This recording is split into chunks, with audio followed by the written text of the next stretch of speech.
Hello दोस्तों, नमस्कार, जय हिंद। आज का मुद्दा यह बहुत मज़ेदार होने वाला है क्योंकि अभी फिलहाल में अभी युद्ध तो खत्म हो गया। युद्ध हो खत्म होने के बाद भी हमारे देश में तरह तरह के सवाल उठाए जा रहे हैं। जो बीजेपी पार्टी की यानी बीजेपी के जो गवर्नमेंट रही है, जो गवर्नमेंट के शासन में रहते हुए ऑपरेशन जैसा सिंदूर जो चलाया जाता है और चलाने के बाद में पाकिस्तान में रह रहे जो आतंकवादी के जितने अड्डे हैं उनको पूरी तरह से ध्वस्त कर दिया जाता है। लेकिन ध्वस्त तो हो जाता है, वहाँ का जो गुनहगार होते हैं उनको तो बुरी तरह से सजा दे दी जाती है, कहीं ना कहीं चूक हो जाती है, जिसके कारण कहा जा रहा है कि यहाँ पे हमारे देश में रहने वाले लोगों के अंदर ये भावना आ गई है कि कहीं ना कहीं सीज फायर करवाने वाला काम अमेरिका ने करवाया है और अमेरिका ने करवाने के बाद में ये युद्ध को रोका गया है। अब इसमें सवाल ये उठाए जा रहे हैं इस मंच पे यानी पॉलिटिकल के मंच पर जो आम आदमी के द्वारा कि क्यों नहीं हमारे पीओके भी इसी समय ले लिया गया होता। तो इस सवाल को हम लोग देखने वाले हैं कि किस तरह से बीजेपी पार्टी के प्रवक्ता ने इस सवालों का जवाब देने में क्या सक्षम रहते हैं कि नहीं रहते हैं और अनदर पार्टी के अलग अलग सवालों का जवाब क्या दे पा रहे हैं कि नहीं दे पा रहे हैं। आप लोग इस मजेदार वीडियो में आप लोग कंटिन्यू बने रहिएगा। अगर नए होंगे तो प्लीज इस चैनल को सब्सक्राइब कर लीजिएगा। चलिए हम लोग आगे कंटिन्यू बनते हैं, चलिए आगे देखते हैं। सिविलियंस मरते हैं सबसे ज्यादा, सब बाद में पार्टी बदल जाती है, कुछ भी हो जाता है, सबसे ज्यादा सिविलियन मरते हैं। और जो इकोनॉमिक साइड इफेक्ट्स आएंगे, सो जो हमारे देश की इकोनॉमी पीछे जाएगी, उसके लिए मेरे ख्याल से बिल्कुल सही डिसीजन है कि सीज फायर किया गया है। सही कहा आपने। मैं तो इस चीज पे क्वेश्चन क्यों उठाया जाता है कि सीज फायर क्यों हुई है? डिक्लेयर करना था, ट्रम्प को नहीं।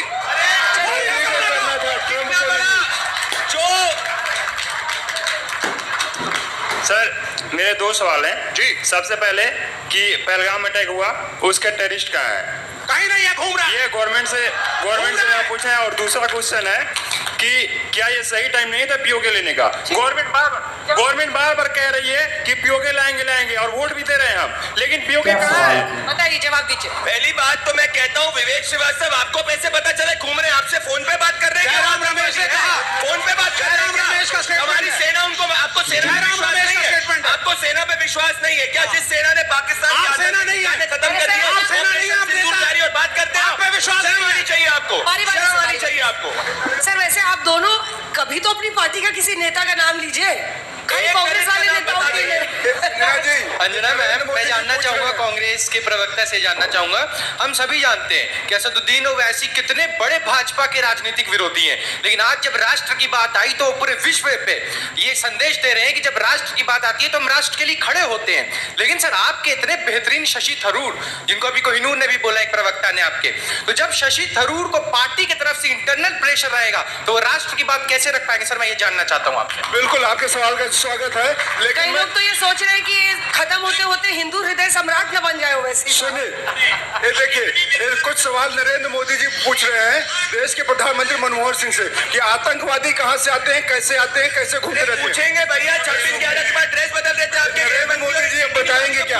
और रही बात, क्यों नहीं पूछेंगे? रही बात शशि थरूर पे, सर्वधर्मान परित्यज्य राष्ट्र धर्म स्वर्णम गज।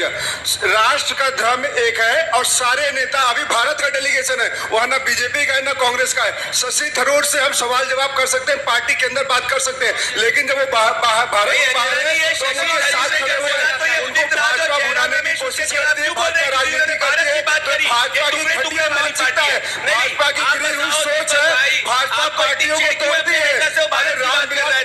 आपका चरित्र है पार्टियों को तोड़ने का, आपका चरित्र है पार्टियों। अरे सुनो,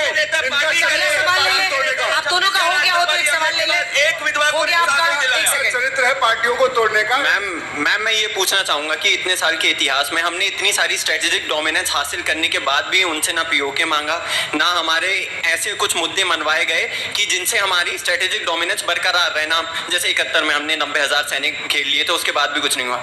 और उसके बाद जब टेररिज्म इतना बढ़ गया, हम बदला भी नहीं पा रहे थे। अब कम से कम 14 के बाद कुछ अफसर बदला है, मंजर बदला है, तो कम से कम बदले तो आ रहे हैं। कुछ समय बाद पीओके भी आ जाएगा। और मैं ये कहना चाहूंगा सीज फायर पे कि सिंदूर लगाते वक्त नहीं पूछा था तो उतारते वक्त भी नहीं पूछेंगे। जवाब दीजिए। देखिए, देश का सौभाग्य, माताओं बहनों की अखंडता का सौभाग्य का प्रतीक है सिंदूर। और सिंदूर के साथ जो मजाक, घटिया मजाक, भद्दा मजाक भाजपा कर रही है, किसको दे रहे हैं सिंदूर?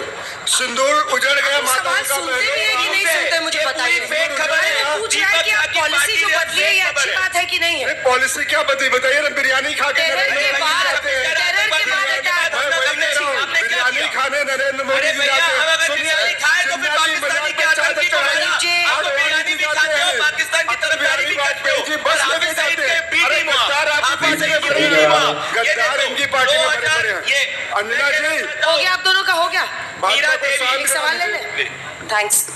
जी, वैसे तो मैं किसी पार्टी का नहीं हूँ, मैं वैसे 12वीं कक्षा का एक छात्र हूँ, लेकिन मैं भारतीय जनता पार्टी के प्रवक्ता से पूछना चाहूंगा। मैं कोई साइड नहीं ले रहा हूँ, पर ऐसा क्यों है कि आपकी पार्टी और आपके पार्टी के कुछ नेता आज के दिन में नेहरू जी के खिलाफ इतना बोलते हैं कि उन्होंने देश बांटा या नहीं बांटा? आपके पार्टी के फाउंडर अटल बिहारी वाजपेयी जी खुद कहते थे कि नेहरू जी देश के प्रबंध नेता थे और बहुत अच्छे नेता थे। तो ऐसा क्यों है कि आप लोग नेहरू जी को हमला क्यों? नेहरू जी पर हमला क्यों? सिक्योरिटी में नेहरू जी से बड़ा डिजास्टर कोई नहीं हुआ। उनकी बाकी पॉलिसीज की हम बात नहीं कर रहे, पर नेशनल सिक्योरिटी पे अगर मैंने कुछ बोला, उन्होंने बलूचिस्तान की बात करी, सुनो मेरी बात एक सेकंड, उन्होंने बलूचिस्तान की बात करी। 1948 के अंदर बलूचिस्तान के लोगों ने नेहरू जी को पत्र लिखा कि हम भारत के अंदर आने के लिए तैयार है, परंतु नेहरू जी ने बोला नहीं नहीं नहीं, हम नहीं आना चाहते। 1962 के अंदर नेहरू जी पीस और ट्रैंक्विलिटी के तहत जो है पूंछ और उरी सेक्टर जम्मू कश्मीर का पाकिस्तान को गिफ्ट करने की बात कर रहे थे। नेहरू जी क्या बात करेंगे? Nehru ji nuclear supplier group का पहला प्रपोजल देश के दुनिया में, एशिया में किसको मिला था? भारत को मिला था। नेहरू जी ने गिफ्ट किया चाइना को। यूएनएससी की सीट नेहरू जी ने गिफ्ट करी चाइना को। तो कोई डिजास्टर है, कोई डिजास्टर नहीं बुलाऊंगा करके आते हैं। कांग्रेस वाले को बोलने दीजिए, गजब मचा रखा आपने। अंजना जी देखिए, बार चिक के बोलने से क्या होता है? झूठ जो है ना वो सच नहीं हो जाएगा। नेहरू जी ने इस देश को क्या दिया? नेहरू जी ने इस देश को एक विजन दिया। नेहरू जी ने इस देश को IIM दिया, IIT दिया, बांग्लादेश दिया। नेहरू जी को गाली देके आप बड़े नहीं बन जाओगे। मगरमच्छ के आंसू रोने वाले लोग बचपन में, अभी मगरमच्छ के आंसू जनता को रुलवा रहे हैं। महंगाई की बात करते थे, काला धन की बात करते, तो मैं तो कहता हूँ नरेंद्र मोदी जी से बड़ा डिजास्टर कोई नहीं हुआ है। 15 लाख की बात करते थे ना, आज 15 लाख 30 लाख हो गए होते। किसी को 5 किलो राशन की जरूरत नहीं पड़ती, 5 किलो राशन की जरूरत नहीं पड़ती। अगर नरेंद्र मोदी जी ने जुमलेबाजी ना की होती, 15 लाख 30 लाख हो गए होते। 10 साल 11 साल हो गए, डबल हो गया होता इंटरेस्ट के साथ बैंकों में रखे होते, तो देश की जनता 30 लाख की मालिक होती। और आज नरेंद्र मोदी जी कह रहे हैं हम 5 किलो राशन पे काम चला लेंगे। और यहाँ बिहार का कोई है? बिहार का कोई है? बिहार का कोई है? बिहार में नरेंद्र मोदी जी क्या कहने गए थे? नरेंद्र मोदी जी ने 1,25,000 करोड़ का पैकेज देने गए थे। 9 साल आगे मलूक जी चेहरा मत दिखाओ, आप जाओ भाजपा के साथ। सुन ही नहीं पाई मैं, क्या बोला आपने?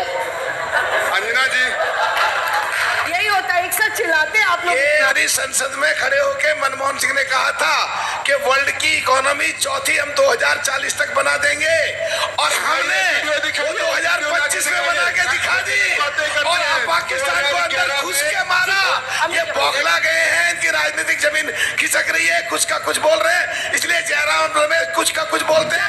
जब बोलते हैं तो पाकिस्तान में ब्रेकिंग न्यूज बनती है। कभी जीत नहीं सकते। पाकिस्तान से चुनाव लड़ेंगे ऐसा लगता है। अमित जमाई साहब, हर ब्लॉकबस्टर में इंटरवल के बाद एक टू क्लाइमैक्स होता है, वैसे ही ड्रीम 11 पे पाकिस्तान से चुनाव लड़ेंगे ऐसा लगता है। अमित जमाई साहब, क्या विपक्ष में एक मूड ऐसा बन गया है कि नरेंद्र मोदी को इसका फायदा होगा?